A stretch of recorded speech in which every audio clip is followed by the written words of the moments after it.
Hello, hello, hello, hello, hello. Ow. Alright.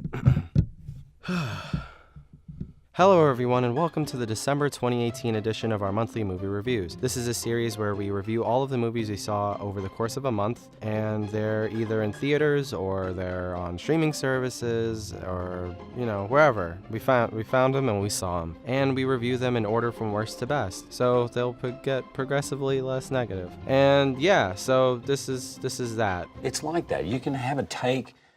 It's just awesome, everyone's great, but you're going to be days where, something's happening in your private life, or it's just not gelling, or it's just 6 out of 10. It's okay, it's not great. I literally hate all of you. This movie is fucking garbage, but according to social media, it's the best fucking movie ever fucking made. Besides being boring as shit, the story makes no sense and the characters are way too serious. I really don't care about this movie at all. I'll just say the suicides are really cool and that's why it's a 3 out of 10. But yeah, it's a 3 out of 10. Apparently, we're the only ones who thought Bird Box was awful, and I guess everyone forgot about The Happening and Signs and A Quiet Place, which just came out this year, and this movie rips off all of them. Whatever. This film is kind of boring. Everyone is wearing too much makeup before and after the apocalypse starts. The characters are void of any redeeming qualities or interest. Sandra Bullock's character for a moment gaslights a child into killing herself. The performances themselves aren't raising the bar at all. There's a bunch of horror cliches you can see from a mile away. The cinematography is blech.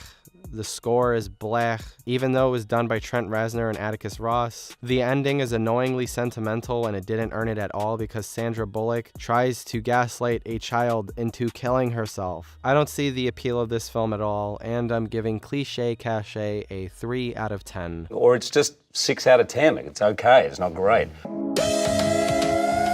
Aquaman is the 10th film by James Wan, and it's fucking frustrating. This film had so much potential to be good. It had so much potential to be great. The trailers made the movie look awful, so I wasn't really interested in it, but when I saw the movie, I realized that the trailers showcased the worst parts of this movie. There are very few moments when the CGI underwater looks bad, and Jason Momoa fits the role really well, unlike the actors who play the younger versions of him. It's so bad. The aquarium scene is really bad and awful, but the scene where he finds out what happens to his mom when he's at the beach is fucking hilarious. It's so bad. I have no idea why that actor was cast. He obviously didn't fit the role. I don't know why the scene wasn't cut. We honestly didn't need it, seeing as though we're told the same information 30 times in the movie. I also dislike how they try to make Aquaman cool. Hey, Aquaman is cool now, right? He's one of the bros. Look, he's so cool. Cool. Also, there's a scene where Aquaman and Mera walk out of the water onto the beach, and it looked exactly like Mick G's Charlie's Angels. Hey, look at how beautiful they are. These aren't actors, they're models. In spite of that, it had potential to be good, but gotta reach that lowest common denominator. It's annoying, and the next hot take we're gonna do is on this movie probably. Just gotta wait for it to be on Blu-ray because that's how we're doing hot takes now. 2019, new year, new us. And I'm giving Aquaman a 4 out of 10. I really wanted to like this movie. I really did, but WB and DC just show me that they deadass don't care about anything. This is a joyless, factory line conveyor belt of a superhero film. The entire movie is fake as hell. The performances are all either over the top or have no oomph to it at all, besides Patrick Wilson, who does a great job with what he is given. The story is so predictable and boring, it makes you ask yourself, why even make this movie in the first place? Momoa and Hurd have no chemistry at all. The camera work is amateur at best. They couldn't afford to even film outside sometimes, because that's a fucking green screen. That's a fucking green screen, and oh wow, that's a nice practical set. But wow, look at the green screen in the background. Fucking annoying. Deadass the worst superhero film of the year, and I'm not even scratching the surface of this cheese corn ball of an underwater Black Panther. And that is our philosophy from day one, to create things that we haven't quite seen before. Maybe in the future, but as of right now, 2 out of 10. Or it's just 6 out of 10. It's okay, it's not great. Bumblebee was so fucking cute. Look at those eyes. So cute. This is the best Transformers movie ever made. You can actually see the Transformers, transform instead of a blob of gray. And that's so cool. Haley Steinfeld and Bumblebee have a ton of chemistry. John Cena is hamming it up and I kinda don't like it. He does the Marine salute thing like he did when he was wrestling after the Marine came out, and I laughed so fucking hard in the movie theater. Bumblebee homages the Iron Giant a little bit too hard for my taste, but I still enjoyed it. It's not great, but I would probably watch it again for funsies, and I'm giving Bumblebee a 6 out of 10. I really didn't think I would ever say this in my life, but this movie made me miss Michael Bay and his explosions, American flags, and boobies so much. Unlike Aquaman, those older Transformers movies know what the hell they are. Besides The Last Night, we don't talk about The Last Night. They are true turn off your brain munch entertainment to see some explosions and robots punch each other. With Bumblebee, it was like they watched E.T. and the Iron Giant and made a movie out of both of them with a splash of Transformers. Haley does a great job, and so does her black sidekick who is trying to hit, but overall the movie is really boring, and it kind of feels like nothing happens. There's not real tension because you know everyone will win. There's not even a super cool Linkin Park song to go with the madness. Rest in peace, Chester. I miss the old films. I don't think anything can top this scene, to be honest. I'm sorry to bother you. Maggie! Listen, I need your help. No! This is my private area, my place of zen and peace. Listen to me. Shut up, Grandma! Just makes me miss the original movies. 5 out of 10 for Bumblebee. Or it's just 6 out of 10. It's okay. It's not great. The Mule is the latest film from prolific director, actor, producer Clint Eastwood. This is his second film this year after 15, 17 to blah blah blah, and I didn't see that film, but I saw this one, and it was alright. The story was relatively interesting, the themes seem like they translated to Eastwood's own life, but it's up to debate whether or not that's true. The film, unlike its trailer, is comedy-laden. There's a good amount of scenes that are either really funny or straight up endearing, and they all worked for me. Although there is a part of me that wishes the film was as intense as the trailer was. There's a couple of casting decisions I was not a fan of in terms of the cartel. When you've seen certain actors in this movie playing gang members, it's like, oh, I've seen you play this role in a million other movies. Did that monkey just come out your crack, man? Very weird. In the end, it doesn't exactly stick the landing, but for the most part, it's enjoyable. Also, Eastwood again is playing a racist, low-key, but it seems like this character is more blissfully ignorant than a straight-up bigot like in Gran Torino, and I'm giving The Mule a 6 out of 10. Or it's just 6 out of 10. It's okay. It's not great. On the Basis of Sex is the latest film from Mimi Leder, I think that's how you pronounce her name, I'm sorry, whose last two notable releases were Pay It Forward and Deep Impact from the years 2000 and 1998 respectively. It's cool that she's been given another opportunity to show her sweet directing skills because although the plot is mostly generic, it wasn't an annoying experience to sit through like Bohemian Rhapsody was, until the last scene where something happens and it's pandering and off-putting and I hated it. Felicity Jones knocks it out of the park as the notorious RBG, and everyone else is good in it too. It's just fine overall. I would recommend that you see the documentary RBG that I reviewed back in May or June. It's on Hulu, so if you have it, see it. And I'm giving On the Basis of Sex a 6 out of 10. I actually saw On the Basis of Sex like 2 months ago, but it finally went wide this month. This movie is fine. It'll make you empowered if you are a woman, and that is good because it is time for women to feel empowered as fuck. Y'all should have always felt this, but literally men suck. 7 out of 10. It's good. Not great, not fine. It's good. Or it's just 6 out of 10. It's okay. It's not great. Black Mirror Bandersnatch is good. The ability to choose your own adventure is a cool little function that is kind of innovative, and is something new, and I appreciate the movie for that aspect. That being said, however, it is so distracting from the overall story. I really hate how you have to choose the correct one, and if you don't, they just start the whole sequence over again until you get the right ending. That is so distracting from the story, which itself is just fine. Without the choose your own adventure stuff, this movie would be very boring and generic, but hey, here we are. 7 out of 10. Or it's just 6 out of 10. It's okay. It's not great.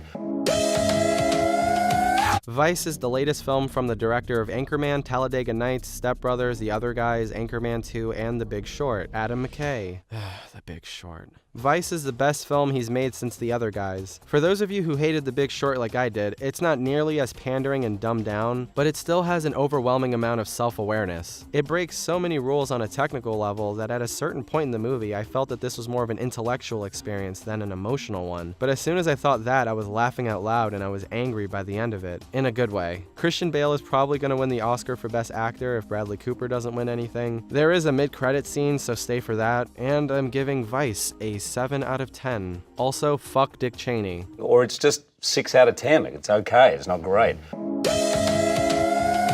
Mary, Queen of Scots is the directorial debut of Josie Rourke, who I know nothing about, but after seeing this film, she will definitely be on my radar. This film is really good, almost great. Saoirse Ronan gives the best performance of her career so far. It seems like with every film she gets better and better, and watching her evolution as an actress has been amazing. Margot Robbie plays another character like Tonya Harding who isn't glamorous or sexy at all, unlike the roles that have made her famous. And I think that's cool. This film, like The Mule, is not like the trailer suggests at all. You walk into the movie expecting this woman versus woman deathmatch, and the film starts out that way, but then the film turns into something more relevant, personal, and ultimately truthful about what it's like to be a woman in power. There are moments in the film when I genuinely forgot I was watching a film for a second. I also wish this movie was like 30 minutes longer because I feel there's things towards the second half that get completely brushed over. Although like The Mule, it doesn't exactly stick the landing, it's a movie I do really want to see again. And I'm giving Yas, Queen of Scots a 7 out of 10. Or it's just 6 out of 10. It's okay, it's not great. If Beale Street Could Talk is the latest film from Barry Jenkins, the director of Moonlight. I may need to rewatch Moonlight, but I like If Beale Street Could Talk more, to be honest. I feel like Jenkins made a great leap as a director in the time between this film and Moonlight. It's probably an increase in budget, but you know, whatever. This film feels alive in just about every sense of the word. In watching a film, you're always watching something that's artificial, and if a film is just fine, you'll mostly believe the world that the filmmakers are creating, but there's very few special films that really do feel like a living, breathing organism. And this is one of those films for sure. People have articulated that by saying it felt like a play, which at times it does, but I love that. Unlike Blindspotting, which I gave a similar criticism to, this film doesn't feel like a two-man show off Broadway. The music is beautiful, the cinematography, production design, and costume design are all fucking gorgeous, and they fit together amazingly. Ed Skrein as the racist cop will probably be one of my favorite performances of the year, if not the decade. He's not in it for a long time at all, but he makes such an impact with every second he's given. If the word hate didn't have an articulated definition already, it could easily be replaced by a screenshot of Skrein's performance. It's honestly chilling. Anyway, this film is great and it made me want to read the book, and I am. James Baldwin is one of my favorite writers in my limited reading experience, which I'm trying to expand this year, don't worry. Not that you would worry, you don't give a shit about me. Anyway, I'm giving If Beale Street Could Talk an 8 out of 10.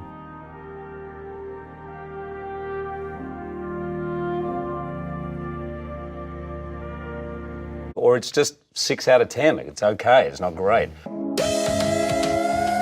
Into the Spiderverse was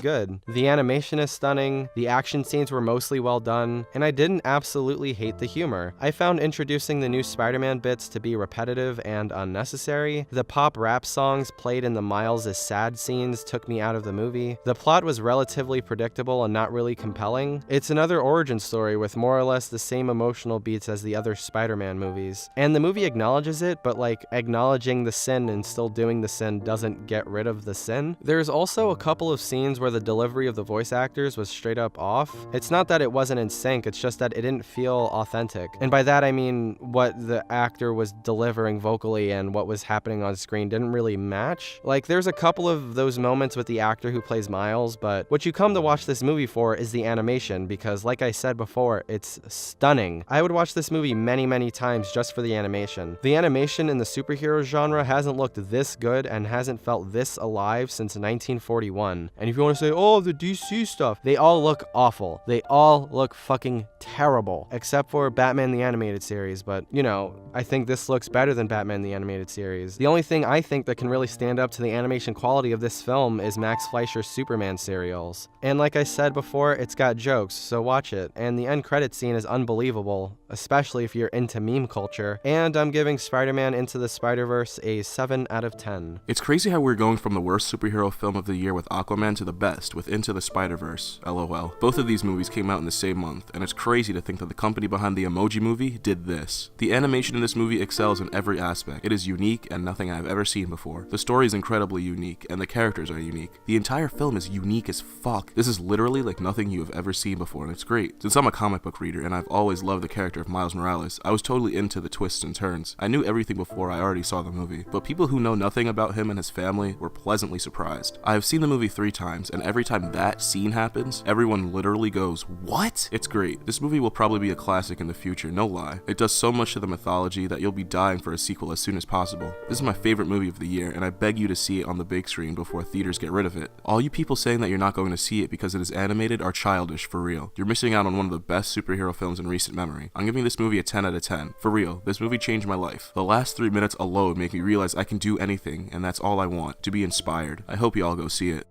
Hey guys, be sure to smash that like and subscribe button. And be sure to share with your friends too. You can also follow us on Instagram, Facebook, and Twitter. Have a great day.